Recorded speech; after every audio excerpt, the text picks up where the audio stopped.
The No Kill Los Angeles Adoption Weekend is an event hosted by Best Friends Animal Society and features over 40 rescue groups and shelters. Over 1,000 dogs and cats of all shapes, ages, and sizes were brought to the event in hopes of finding them forever homes. There's a myth about shelter pets. Shelter pets are not damaged goods. Shelter pets are in the shelters because, life happens. They've fallen through the cracks of some domestic situation. Adopters of these misunderstood shelter animals got to walk away with some tasty treats for their new companions. Well, we saw these two little guys and just thought I wanted to see at least one, and so we pulled the girl out, and this one went nuts. Couldn't do it with the separation, so took them both out, let them play around. They're actually brother and sister, and so I figured I couldn't separate them.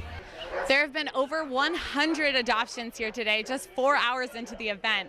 This is especially important for dogs here like Boston, who are only guaranteed 4 days before they run the risk of being potentially euthanized. What we try to do is we hold everything as long as we can for adoption. Some of our dogs who have medical conditions or just aren't doing well in the shelter have behavioral issues. We have a known bite history on them. Those, unfortunately, would be the animals we would select to euthanize first. But if we get very crowded, which does sometimes happen, we have to make that hard choice, and we hate to do that. So, definitely we need to adopt as many as we can. According to NKLA, more than 13,000 healthy or treatable animals that entered LA City shelters were killed last year.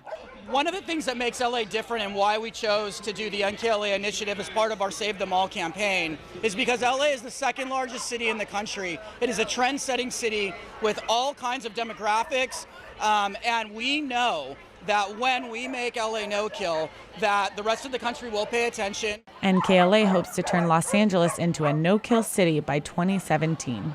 On UCAR, Los Angeles.